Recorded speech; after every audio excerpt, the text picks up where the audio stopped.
जय श्री कृष्णा मित्रों, जय बागेश्वर धाम। मित्रों, आज का प्रसंग ये है कि महाराज जनक ने सीता के स्वयंवर में दशरथ के लिए निमंत्रण क्यों नहीं भेजा। ये बहुत बड़े रहस्य की बात है कि महाराज जनक ने सीता के स्वयंवर में दशरथ के लिए निमंत्रण क्यों नहीं भेजा, इसके पीछे क्या कारण है, तो आइए जानते हैं।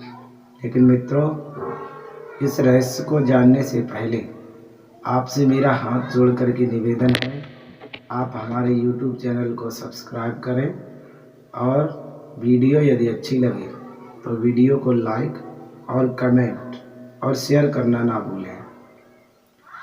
एक बार की बात है, महाराज जनक के शासन काल में एक व्यक्ति अपने ससुराल जा रहा था।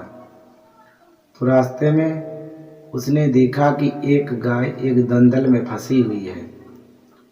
गाय को देखकर उसने ये सोचा कि गाय तो मर ही रही है, भला मैं इसमें जाकर के क्यों मरूं। और उसने उस गाय को नहीं बचाया और वो उस दंदल से निकल के चला गया, लेकिन उसने उस गाय को नहीं बचाया। जब गाय को नहीं बचाया तो उस गाय ने उस व्यक्ति को श्राप दिया कि जिसके लिए तू जा रहा है वो तेरी आंखों के सामने आते ही मर जाएगी। जब ये बात उसने सुनी तो वो दंग रह गया। इतना कह कर के गाय ने अपने प्राणों को छोड़ दिया। अब वह व्यक्ति इस बात की चिंता में सोचता हुआ यही सोच रहा है कि वो क्या करेगा, जाके कैसे अपने किसी को देखेगा। यदि वह उसे देखेगा तो उसके प्राण निकल जाएंगे। तो वो जब ससुराल में पहुंचा तो उसने ससुराल में पहुंच करके किसी को नहीं देखा और द्वार पर जा करके उसने मुंह घुमा करके बैठ गया। अब ससुराल वाले उसे बुलाने आते हैं घर के अंदर के लिए, लेकिन वो नहीं जा रहा है। जब सबने प्रयास किया और कोई नहीं गया तो अंत में उसकी जो पत्नी थी उसने कहा कि लाओ हम जाते हैं और हम उन्हें बुला करके लाएंगे। तो सोच विचार के वो पत्नी चली और कहने लगी, ये स्वामी आप अंदर के लिए चलो। तो उसने मना कर दिया कि मेरे आंखों के सामने मत आना। तो उस पत्नी ने पूछा, आखिर क्या बात है जो आप ना किसी को देख रहे हैं और हमसे भी यही कह रहे हैं कि मेरी आंखों के सामने मत आओ। तब उसने वो सारी बात बताई कि मैंने एक गाय को नहीं बचाया तो उस गाय ने हमें ये श्राप दिया है कि जो भी मेरी आंखों के सामने आएगा उसके प्राण निकल जाएंगे। जब ये सारी बात बताई तो वो पत्नी कहने लगी, मैं बहुत बड़ी पतिव्रता हूँ, आप मुझे देखो, ऐसा नहीं हो सकता है। नहीं मानी है वो पत्नी। तो जैसे ही उस पति ने अपनी पत्नी को देखा तो उसकी आंखों की रोशनी चली गई। जब आंखों की रोशनी चली गई, चारों तरफ कोहराम मच गया। वो पतिव्रता स्त्री अपने पति को लेकर महाराज जनक के दरबार में पहुंची और उन्हें सारी बात बताई। जब सारी बात बताई तो महाराज जनक ने ये आदेश कर दिया, ब्राह्मणों ने उन्हें ये बताया कि इसका एक ही उपाय है कि यदि कोई पतिव्रता स्त्री आकर के और अपने सतीत्व के बल से इनकी आँखों पर जल का छिड़काव करे तो इनकी आँखों की रोशनी आ जाएगी। महाराज जनक के शासन काल में जब ये खबर करवा दी गई तो महाराज जनक के शासन में कोई ऐसी स्त्री नहीं निकली जो कि उस लड़के की आंखों को सही कर सके। तब जब महाराज के शासन काल में नहीं ये कोई स्त्री मिली, तब महाराज ने अपने अन्य राजाओं के लिए ये आदेश कर दिया, सूचना भिजवाई।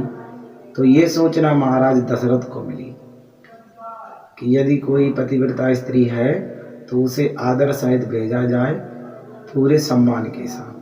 तो महाराज दशरथ ने अपनी तीनों पत्नियों से जब ये बात कही तो तीनों पत्नियों ने यही कहा, महाराज अपने शासन काल में तो हर स्त्री पतिव्रता है, चाहे किसी को भी भेज दो। तो महलों में जो एक स्त्री थी जो झाड़ू लगाया करती थी, जो नीचे धर्म की थी, उससे महाराज ने जब ये बात कही तो उसने हामी भर दी और कहा ठीक है महाराज, मैं चली जाऊंगी। उस नौकरानी को महाराज दशरथ ने भेज दिया। जब वो पहुंची तो उसने ये जल को जो तो एक छलनी में डाला और अपने कहा है कि यदि मैं पतिव्रता स्त्री हूँ तो ये जल छलनी से बाहर नहीं निकले। और उसके सतीत्व के बल पर वो छलनी में जल भर गया। जब जल भर गया तो उसने सोचा कि मैं जा रही हूँ, रास्ते में छलक जाएगा, तो थोड़ा जल उसने गंगा जी में डाल दिया। वो जल लेकर के जब पहुंची और जनक के जब दरबार में पहुंची और उसने अपने सतीत्व के बल पर उस लड़के की आंखों पर जल के छींटे मारे तो उसकी आंखों की रोशनी पुनः आ गई। जब ये चमत्कार हुआ तो महाराज दशरथ ने ये सोचा, महाराज जनक ने ये देखा तो महाराज जनक चकित रह गए कि बाजी वाह, महाराज दशरथ के शासन काल में कितनी बड़ी पतिव्रता स्त्रियां हैं। उसके बाद समय जब व्यतीत हुआ तो महाराज जनक ने जब सीता का स्वयंवर किया तब महाराज जनक ने यही सोच कर के महाराज दशरथ को आमंत्रण नहीं भेजा, क्योंकि यदि वो आमंत्रण भेजते तो पता नहीं महाराज दशरथ किसको भेज देते, किस जाति का या धर्म का होता, ये सोच करके कहीं नीची जाति का ना हो। तो यही सोच करके महाराज जनक ने दशरथ के लिए आमंत्रण नहीं भेजा, क्योंकि जो स्त्री आई थी वो नीची जात की थी। महाराज जनक ने यही सोचा कि यदि कहीं महाराज दशरथ ने फिर किसी नीची जाति को भेज दिया और हमारी बेटी सीता का विवाह उसके साथ हो गया तो ये अच्छा नहीं होगा। इसलिए महाराज जनक ने दशरथ के लिए सीता के स्वयंवर में आमंत्रण नहीं भेजा। मित्रों, यदि ये कहानी आपको सच्ची लगे और अच्छी लगे तो कमेंट करना ना भूलें और चैनल को सब्सक्राइब और वीडियो को शेयर करना ना भूलें। जय श्री कृष्ण मित्रों।